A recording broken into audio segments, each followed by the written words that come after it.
দেখুন, আজকের ভিডিওতে আমি অপারেশনাল অ্যাম্পলিফায়ারের সরকারি পরীক্ষায় আসা দুটো প্রবলেম সলভ করব। তো প্রথমটি ডিপিডিসি 2014 এবং এটি বেশ ট্রিকি একটি প্রবলেম। আমাদের বেশ ট্রিক্স খাটিয়ে এই প্রবলেমটি সলভ করতে হবে। তো এখানে দেখুন 13 ভোল্ট 12 ভোল্ট, আর এদিক দিয়ে আমার এটা 5 kilo ohm 1 kilo ohm 5 kilo ohm 10K 10K V আউটটা আমার কত হবে, এটি হলো আমার কোশ্চেন। তো ভিডিওটি শুরু করার আগে আমি বলবো, যারা আমার চ্যানেলে একদম নতুন তারা আমার প্লে লিস্ট থেকে অপারেশনাল অ্যাম্পলিফায়ারের পূর্বের ভিডিওগুলো দেখে আসুন। আমি অপ্যাম্পের উপর কমপ্লিট একটি প্লে লিস্ট দিয়েছি, আপনারা আগের ভিডিওগুলো দেখলে ক্লিয়ারলি বুঝতে পারবেন, কারণ এটি কিন্তু বেশ অ্যাডভান্স লেভেলের একটি প্রবলেম। আমরা দেখা যাচ্ছে কোনো ফর্মুলা ফেলে এই প্রবলেমটি সলভ করতে পারবো না। তো দেখুন, আমি প্রথমত যে কাজটা করব, স্টেপ বাই স্টেপ আমি ফলো করব। আমার এরকম কিন্তু বানিয়ে অনেক রকমের সার্কিট কিন্তু দেয়া সম্ভব। তো এটা একটি তার স্যাম্পল। তো আমাদের দেখুন, প্লাস প্রান্তের ভোল্টেজটা আমার জানা আছে কত, 13 ভোল্ট। তাহলে অবশ্যই মাইনাস প্রান্তের ভোল্টেজটাও 13 ভোল্টই হবে। Very simple. তো এইটা 13 ভোল্ট মানে আমার এটাও 13 ভোল্ট, কারণ এটা সরাসরি এই প্রান্তে শর্ট করা। ঠিক আছে, সেম ওয়েতে আমাদের দেখুন এইখানকার প্লাসটা হচ্ছে 12 ভোল্ট আছে, দ্যাট মিনস এটাও হবে 12 ভোল্ট এবং এটা সরাসরি এখানে শর্ট করা, দ্যাট মিনস এই ভোল্টেজটা আমার আসবে 12 ভোল্ট। ঠিক আছে, আর এই ভোল্টেজটা আমি জানি না, এই ভোল্টেজটাকে আমি V1 ধরে নিচ্ছি। এই ভোল্টেজটাও আমি জানি না, এই ভোল্টেজটাকে আমি V2 ধরে নিচ্ছি। ঠিক আছে, এক পার্ট মোটামুটি কমপ্লিট। এখন আমাদের কারেন্ট লাগবে। তো কারেন্ট কিন্তু লজিক্যালি আমার এদিক দিয়ে কোনো কারেন্ট ঢুকতে পারবে না। কেন ঢুকতে পারবে না? কারণ এদিক দিয়ে কারেন্ট ঢুকতে হলে এই কারেন্ট চলাচলের পথ লাগবে। তো প্লাস এবং মাইনাসের মধ্যে কোনো পথ নাই, দ্যাট মিনস প্লাস প্রান্ত দিয়ে কোনো কারেন্ট ঢুকবে না। একইভাবে মাইনাস প্রান্ত দিয়েও কারেন্ট ঢুকবে না, কারণ মাইনাস প্রান্ত দিয়ে কারেন্ট ঢুকাইতে হলে এখান থেকে এদিকে একটা সরাসরি চলার পথ থাকতে হবে। বাট মাইনাস এবং প্লাসের মাঝখানে ওপেন সার্কিট, দ্যাট মিনস আমাদের প্লাস এবং মাইনাস এদিক দিয়ে অ্যাকচুয়ালি কোনো কারেন্ট ঢুকবে না। অনুরূপভাবে এটার ক্ষেত্রেও সেম, খেয়াল করে দেখুন আপনারা, প্লাস এবং মাইনাস কোনোটা দিয়ে কোনো কারেন্ট ঢুকবে না। তাহলে কারেন্ট একমাত্র দেখুন এখানে ভোল্টেজ আছে, এখান থেকে আমার এই নিচ বরাবর একটা কারেন্ট আমি মনে করলাম I1, অর্থাৎ V1 থেকে 13 ভোল্ট পর্যন্ত। ঠিক আছে, তারপরে এদিক দিয়ে কোনো কারেন্ট ঢুকতে পারবে না, কারণ এদিক দিয়ে চলাচলের পথ নাই। ঠিক আছে, অতএব সেই কারেন্টটাই এদিক দিয়ে ব্যাক করবে, সেই কারেন্টটাকে আমি I2 ধরে নিচ্ছি। আবার এখানে এসে এদিক দিয়ে কোনো কারেন্ট ঢুকবে না, অর্থাৎ সেই কারেন্টটাই আমার I2 কারেন্টটাই এদিক দিয়ে পাস করবে। ঠিক আছে, অর্থাৎ I1 I2 এবং I3 কে আমি লজিক্যালি সমান বলতে পারি।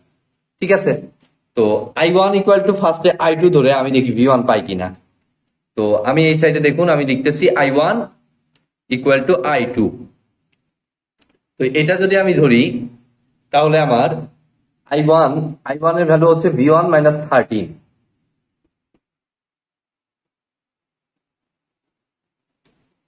V1 minus 13 divided by 5 equal to I2 কত, 13 মাইনাস 12 ডিভাইডেড বাই 1। তো দেখুন ইজি ভাবে আমার V1টা ক্যালকুলেট হয়ে বের হচ্ছে। কত আসতেছে আমরা দেখি, 13 থেকে 12 বাদ দিলে 1, 5 যোগ 13 18 ভোল্ট। V1 এর ভ্যালুটা আমার আসতেছে 18 ভোল্ট। ফাইন, তাহলে V1 এর জায়গায় আমি 18 ভোল্ট দিয়ে দিই, সহজ হবে পরবর্তীতে ক্যালকুলেশন করতে। একইভাবে দেখি আমরা V2 পাই কিনা। তাহলে I2 ইকুয়াল টু I3 ধরি।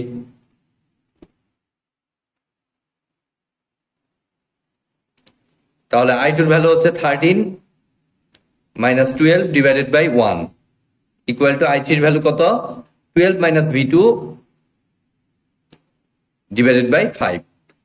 তাহলে 12 মাইনাস V2 সমান আমার আসতেছে 5, মানে V2 ইকুয়াল টু, এখানে আমার V1 মাইনাস 13, হ্যাঁ ঠিক আছে। তাহলে এখানে আসতেছে 5 ইকুয়াল টু 12 মাইনাস V2, তাহলে V2 এর ভ্যালুটা এখানে আসতেছে 7 ভোল্ট। ঠিক আছে, তাহলে দেখুন আমি V2 এর জায়গায় 7 ভোল্ট লিখতে পারতেছি। আমি V2 এর জায়গায় 7 ভোল্ট লিখে দিলাম। এখানে আমার কত, এটা ছিল 10K। ঠিক আছে, এখন দেখুন আমার আবার 18 ভোল্ট থেকে এখানে একটা কারেন্ট তৈরি হচ্ছে, আবার এদিক থেকে আমার একটা কারেন্ট আমরা পাচ্ছি। তো এখানে খেয়াল করে দেখুন, আবার ঘটনা হলো যে আমার 7 ভোল্ট থেকে যে কারেন্টটা আসতেছে সেই কারেন্টটাকে আমরা I4 ধরে নিলাম। আচ্ছা, এই কারেন্টটা আমার উল্লেখ করতে হবে না, এখানকার আমি ভোল্টেজটা বের করার চেষ্টা করি। দেখুন 7 ভোল্ট থেকে যে কারেন্টটা আসতেছে সেটা আবার কিন্তু প্লাস দিয়ে ঢুকতে পারবে না, অর্থাৎ সেই কারেন্টটাই কিন্তু আমার এই 10K হয়ে পাস করে চলে যাবে। আর এই 10K এর অ্যাক্রসে যে যেহেতু পাস করে চলে যাবে, 10K এবং 10K সিরিজে আছে, দ্যাট মিনস আমি 10K এর অ্যাক্রসে ভোল্টেজটা বের করলে আমি কিন্তু প্লাসের ভোল্টেজটা পেয়ে যাব। তো সেই ভোল্টেজটাকে আমরা ধরে নেই, আমরা কি ধরে নেব, ভি ধরে নিলাম। ঠিক আছে, তো ভি ভোল্টেজটা আমরা একটা ভোল্টেজ ডিভাইড রুল ইউজ করলে ভি ভোল্টেজটা পেয়ে যাব। কত আসে আমরা দেখি। যদি ভোল্টেজ ডিভাইড রুল ইউজ করি তাহলে ভি এর ভ্যালুটা আসে 10 ডিভাইডেড বাই 10 প্লাস 10 ইন্টু আমার কত সাপ্লাই কত 7 ভোল্ট। তো এখান থেকে এটা আসে 3.5 ভোল্ট। ঠিক আছে, দ্যাট মিনস এটা 3.5 ভোল্ট মানে এটাও 3.5 ভোল্ট। এটা আমি রিপ্লেস করে নিলাম 3.5 ভোল্ট। এখন তাহলে উপরের অংশে একটা কারেন্ট অ্যাপ্লাই করলেই আমাদের কিন্তু ভি আউট পেয়ে যাবো। অর্থাৎ উপরের অংশে কারেন্টটা আমি মনে করলাম এটা I3 পর্যন্ত নেওয়া হয়েছে, তো I4 মনে করলাম, সেই কারেন্টটা এদিক দিয়ে পাস করবে, এদিক দিয়ে তো কোনো কারেন্ট ঢুকতে পারবে না। দ্যাট মিনস আমার এটাকে I5 ধরে নিলাম। এখন I4 ইকুয়াল টু I5 হবে, যেহেতু এখানে একটাই পদ বিদ্যমান, সিরিজ পদ। তাহলে I4 এর ভ্যালুটা আমার আসতেছে 18 মাইনাস 3.5 ডিভাইডেড বাই কত আছে 10 ইকুয়াল টু I5 এর value 3.5 minus V out divided by 10। 10 কাটা, তাহলে ভি আউট এর ভ্যালুটা আসতেছে দেখুন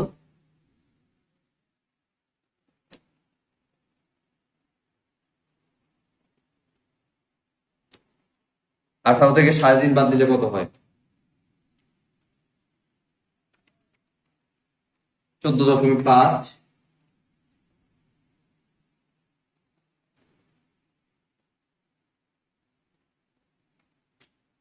তাহলে ভি আউট এর ভ্যালুটা আমার আসতেছে -11 ভোল্ট। ভি আউট এর ভ্যালুটা আমার আসতেছে সিম্পলি -11 ভোল্ট। তো চলুন এবার আমরা পরের কোশ্চেনটি সলভ করি, দেখি কি বলতে। দেখুন পরের প্রবলেমটি খুবই সিম্পল একটি কোশ্চেন, অর্থাৎ 31st BCS এ এসেছিল। BCS এ দেখা যায় যে ডিপার্টমেন্টাল পার্ট থেকে এরকম সিম্পল কোশ্চেনই দেয়। তো কোশ্চেনে বলছে find the V output of the following circuit. VI দেওয়া, R1 দেওয়া, C1 দেওয়া, ভি আউটপুট দেওয়া। ঠিক আছে, তো সরি ভি আউটপুটটা বের করতে হবে। তো এখন আমরা এটাকে লজিক্যালি আমরা থিওরিতে যেভাবে বের করেছি ওই সিস্টেমেই বের করার চেষ্টা করব। অর্থাৎ আমাদের দেখুন যে কাজটা করব যে এটাকে যদি ইম্পিডেন্সে কনভার্ট করি তাহলে এটা আমার আসতেছে 1/j⍵C1। ঠিক আছে, আর এখান থেকে আমার এই ভোল্টেজটা আমার গ্রাউন্ড করা মানে 0, সো এটাও আমার 0। আর এদিক দিয়ে কারেন্টটা আমি I1 মনে করলাম, তো এদিকে কারেন্টটা আমি I2 মনে করলাম। ঠিক আছে, তাহলে লজিক্যালি আমার I1 এবং I2 সমান, কারণ এদিক দিয়ে কোনো কারেন্ট পাস করবে না। তো সেটা অনুযায়ী আমরা যদি লিখি একটু I1 ইকুয়াল টু I2, তো I1 এর ভ্যালুটা কত আমাদের VI -0 ডিভাইডেড বাই R1। ঠিক আছে, ইকুয়াল টু আমার 0 minus V out divided by, অবশ্যই এটার ইম্পিডেন্স লাগবে। তো ইম্পিডেন্স হচ্ছে আমার সরি 1/j⍵C1। তো VI divided by R1 equal to এটাকে উপরে তুলে নিলে মাইনাস ভি আউট j⍵C1। তো এটাকে সহজভাবে প্রকাশ করার জন্য আমরা যে কাজটা করি যে যে ওমেগাটাকে আমরা এস ডোমেইনে কনভার্ট করি।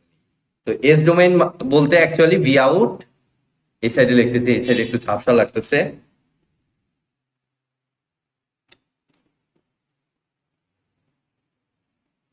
VI divided by R1 equal to minus V out. আর এস ডোমেইন বলতে অ্যাকচুয়ালি j⍵, মানে আমরা সেটাকে এস হিসেবে লিখবো।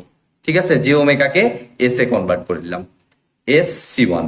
তাহলে ভি আউট ইকুয়াল টু কত আসতেছে আমাদের দেখুন, minus one by S C one R one into VI. ঠিক আছে, এখন আসুন এই এস ডোমেনটাকে কিভাবে আমরা কনভার্ট ম্যাথমেটিক্যাল ইকুয়েশনে আনবো। তো এটার সিস্টেমটা হচ্ছে ওয়ান বাই এস মানে হচ্ছে ইন্টিগ্রেশন, আর এস মানে হচ্ছে মেইনলি আমাদের ডিফারেন্সিয়েশন। এগুলো অ্যাকচুয়ালি ফ্রিকোয়েন্সি ডোমেইনের আলোচনা। তো আমি সরাসরি লিখতেছি ওয়ান বাই এস মানে ইন্টিগ্রেশন, সিম্পল লজিক হলো ওয়ান বাই এস মানে ইন্টিগ্রেশন আর শুধু এস মানে ডিফারেন্সিয়েশন। তাহলে এখানে আমার one by R one C ওয়ানটা কনস্ট্যান্ট, এটা আমরা সামনে লিখলাম minus one by R one C one integration of, যেহেতু ওয়ান বাই এস মানে ইন্টিগ্রেশন, কার ইন্টিগ্রেশন, আমাদের ভেরিয়েবল হচ্ছে ভিআই, কার সাপেক্ষে, আমি ডিটি সাপেক্ষে মনে করলাম।